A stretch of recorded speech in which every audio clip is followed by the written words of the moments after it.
मर्जी बना दो।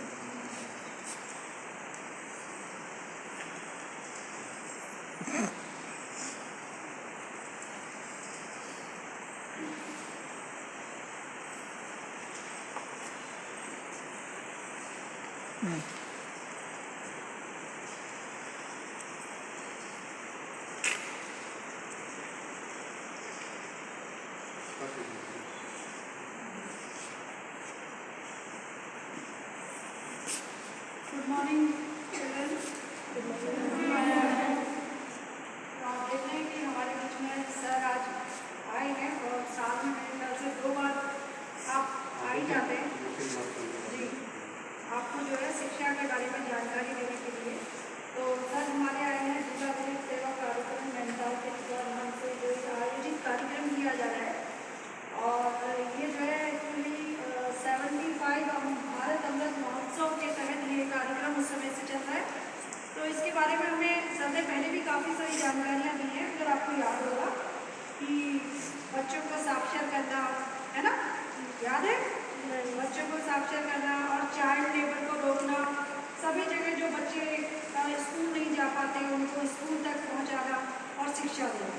तो आज का थीम कुछ और ही है जो सर लेके आए हैं और आपको बताना चाहते हैं। यहाँ पे वो थोड़ा सा ओल्ड एज पीपल के बारे में है, तो सर वो आपको अच्छे से डिटेल में यहाँ पे बताएंगे। Thank you ma'am. मैं बच्चों जिला विधिक सेवा प्राधिकरण से बहुत ही कैंप हम लोगों ने पहले भी लगाए हैं आपके वहाँ, जैसे जैविक अजैविक कूड़ा हो जाता है जो ना, उसके उसमें और भी और चीज़ों भी लगाए हैं। आप लोगों को बताया है शिक्षा का अधिकार क्या होता है और चीज़ों जो होती है। जिला विधिक सेवा प्राधिकरण आपको समय समय पर आपको विधिक जानकारी देता है जो आपके हमारे सबके जीवन में जो है वो हमेशा साथ देते हैं। तो आज का जो हमारा टॉपिक होता है बच्चों, ये वरिष्ठ नागरिक जो हमारे दादा जी हैं या दादी हैं या हमारे नाना नानी हैं जो जिनकी उम्र जो 60 साल से अबव हो गई है, उनके विषय में कानूनी सेवाएं जो आप लोगों को अवगत कराना है। तो ऐसे में हम लोग वरिष्ठ नागरिकों में, जैसे वरिष्ठ नागरिक हो जाते हैं तो हमारे माता पिता हम लोगों को पालते हैं, पूरी तरीके से परवरिश करते हैं हमारी, और हम लोग एजुकेशन को पढ़ाते हैं और लास्ट में जब हम वो बड़े हो जाते हैं तो उनके पीछे माता पिता हमारे दादा के जिनके ऊपर अत्याचार करते हैं या इस तरीके का जो होती है घर में, तो उनके ऊपर भी उनके जो अधिकार होते हैं वरिष्ठ नागरिकों के, वो मैं आपको बताना चाह रहा हूँ कि वरिष्ठ नागरिकों के अधिकार क्या होते हैं। कोई भी जैसे वरिष्ठ नागरिक 60 साल से ज़्यादा की जिनकी उम्र होती है, तो जिस तरीके का उन्होंने अपने बच्चों को पालन पोषण किया है, उसी तरीके से बच्चों का भी जो है वो हक है कि अपने माता पिता की सेवा करें, अपने बड़ों का आदर करेंगे। हमारा जो है संविधान के द्वारा भी और हमें हमारे परिवार के द्वारा भी एक हमें बताया है, आपको पता है। तो इसी तरीके से जैसे होता है कि बहुत से ऐसे हमारे पहाड़ में इस तरीके की घटनाएँ बहुत कम होती हैं, लेकिन जो बड़े बड़े शहर होते हैं इस तरीके के होते हैं, तो माता पिता को उनको जो कानूनी रूप से उनको डीड होती है, उनका जो भी उनकी वल्दियत होती है, जो उनका जितना भी रुपया पैसा ऐसा, तो उसमें बहुत से ऐसे परिवार होते हैं जो पढ़े लिखे, वो सब उनसे वो करके फिर उनके ऊपर अत्याचार करते हैं, उनको छोड़ देते हैं, ऐसी बेसहारा छोड़ देते हैं। तो हमारा जो टॉपिक है उन माता पिता, उनके माता पिता के ऊपर और वरिष्ठ नागरिकों के ऊपर जो भी है 60 साल से ऊपर है, दादा दादी हमारे, नाना नानी हमारे जितने भी हैं, तो उनके वो भी एक तरीके से जो जब बड़ा हो जाता है, जब हम इस एज में हैं, हम भी एक टाइम पे ऐसा होगा जो हम उस एज में पहुँचेंगे, तो हमें भी बताया। तो एक बच्चा और एक जो बड़ा जो होता है वो दोनों जो है उनकी एक मनोभावना जो होती है बिल्कुल समान रूप से होती है।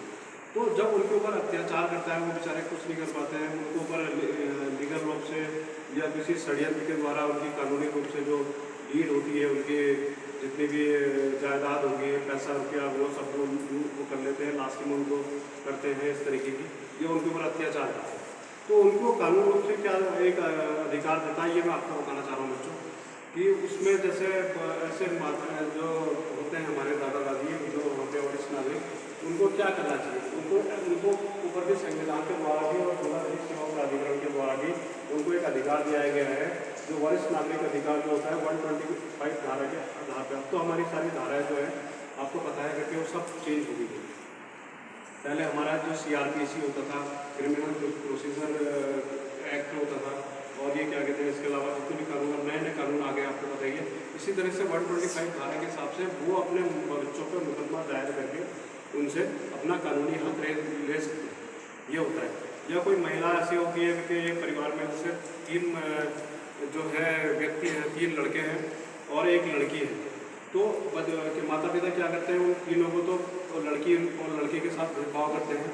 तो उनको तीनों को जो है पूरा संपत्ति पे पूरा अधिकार देते हैं और क्या कहते हैं, लड़की को छोड़ देते हैं। अगर लड़की जो है उसकी मैरिज नहीं हुई है तो संविधान के द्वारा वो भी अपने उनके माता पिता के ऊपर 125 धारा के हिसाब से केस दायर करके अपना हक ले सकती है। तो ये सब कुछ जिला विधिक सेवा प्राधिकरण आप लोगों को बताता है समय समय पर। तो हमारी सरकार भी हम ऐसे वरिष्ठ नागरिकों के लिए बहुत सी सेवाएँ करते हैं, बहुत सी सेवाएँ देते हैं। जैसे उनको रोडवेज में जाने में फ्री हो जाता है। ऐसे माता पिताओं के लिए ओल्ड एज आश्रम बनते हैं जहाँ पर वो अपने वहाँ रहते हैं बहुत जगह। तो उनकी अगर स्टोरी हम लोग सुनेंगे तो हमें खुद पता चल जाएगा कि कैसा होता है। तो हमारे संविधान के द्वारा ऐसे लोग सब बराबर होते हैं और वहाँ पर जहाँ जिला विधिक सेवा प्राधिकरण कहीं किसी की हेल्प नहीं हो रही है, वहाँ पर हमारा निःशुल्क राज्य विधिक सेवा प्राधिकरण, जिससे माननीय हाईकोर्ट कहते हैं, और नेशनल लीगल सर्विस अथॉरिटी माननीय उच्चतम न्यायालय द्वारा भी उनको मुफ्त में विधिक सहायता दी जाती है।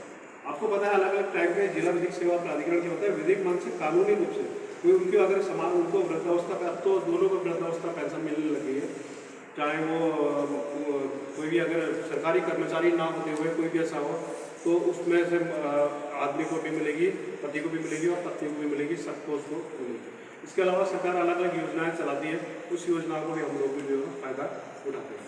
तो हमारा घर में कभी इस तरीके की कोई होती है तो हमें अपने दादा दादी के साथ बच्चे अपने होते हैं, आपको पता ही है, जितना लगाव उनके साथ होता है उतना माता पिता के साथ नहीं होता है।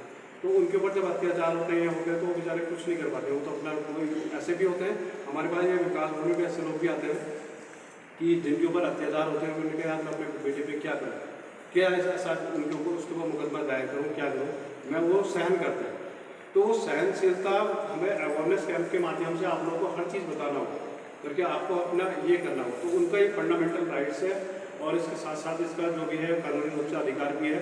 माननीय हाईकोर्ट के द्वारा भी वो अपने वृद्धजन जो भी होते हैं वो भी अपने उसमें उनसे सहायता ले सकते हैं, लीगल एडवाइस लेते हैं।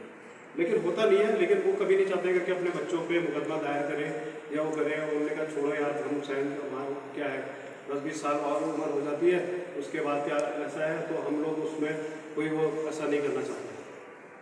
तो ये सब जिला विधिक सेवा प्राधिकरण आप लोगों को बताता है। इसके अलावा अलग अलग सरकार की योजनाएं होती हैं, वृद्धावस्था पेंशन में हो गया, विकलांग पेंशन हो गया, दिव्यांग पेंशन, परित्यक्तता पेंशन होती है। किसी लेडीज़ की अगर 40 साल से ज़्यादा उम्र हो जाती है, उसकी मैरिज नहीं हो रही है, तो वो भी अपने माता पिता पे उनका कानूनी रूप से दायर कर सकती है। तो इसमें अगर जो जिन किसी को भी विधिक जानकारी होती है, बच्चों आप लोगों को इतना सब कुछ बताना, इसलिए ख्याल करके ऐसा होता है परिवारों में कभी कभी ऐसा थोड़ा सा अत्याचार होता है या कुछ होता है, तो आप अपने दादा दादी जो होते हैं ना, कहते हैं वो सबसे ज़्यादा होते हैं, तो उन लोगों के साथ थोड़ा सा होता है हर किसी के घर में कुछ छुटपुट होता रहता है, ऐसा कुछ नहीं है। आपका काम तो सिर्फ शिक्षा का अधिकार और पढ़ाई लिखाई करना है और आपको आगे को बिल्ड अपना करियर करना है, अच्छे से मार्क लाना है, पढ़ाई खूब अच्छी तरीके से करनी है, आपका सिर्फ ये काम है। इसके अलावा आपको कोई ऐसा नहीं।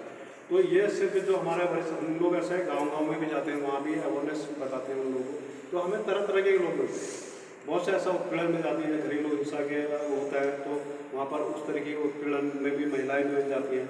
कोई ऐसा और भी हो जाता है, कोई मानसिक रूप से अस्वस्थ हो जाता है, जैसे आपको रोड में देखते हैं इधर उधर, तो उसमें भी उनके भी जो ऐसे अधिकार जो है वो भी हमारी तरह से बराबर है, तो हमें अधिकार देंगे। तो ये सब जिला विधिक सेवा प्राधिकरण आप लोगों को बताता है। इसमें आपको कोई भी किसी भी व्यक्ति की अगर 3 लाख रुपये से कम की आय होती है साल की, जितने भी निम्न मध्यम वर्ग के होते हैं, तो उनको अगर कोई प्रॉब्लम आएगी, कुछ आएगी, तो जिला विधिक सेवा प्राधिकरण, राज्य विधिक सेवा प्राधिकरण उसकी निःशुल्क मदद करता है।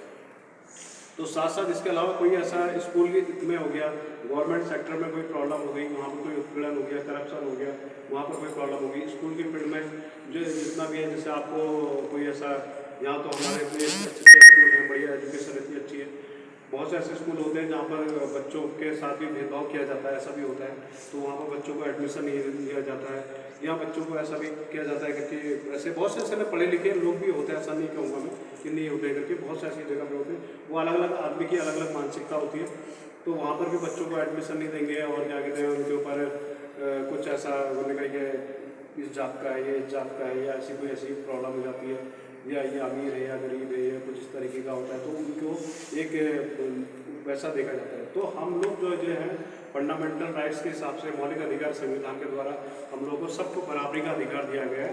उसमें हमारी जहाँ कहीं कोई सेवा की प्रॉब्लम नहीं होती है या कोई सुनवाई नहीं होती, तो वहाँ हमारा राज्य विधिक सेवा प्राधिकरण, जिला विधिक सेवा प्राधिकरण आपकी निःशुल्क की मदद करता है।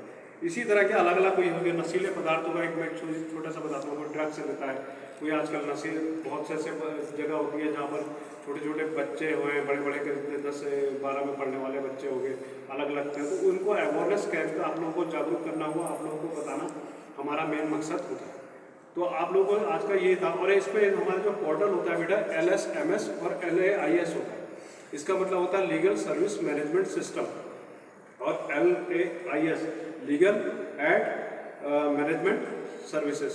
तो ये दो होते हैं हमारे पोर्टल होते हैं, ऑनलाइन पोर्टल आप लोग देख सकते हैं। और हमारा एक टोल फ्री नंबर होता है 15100 15100।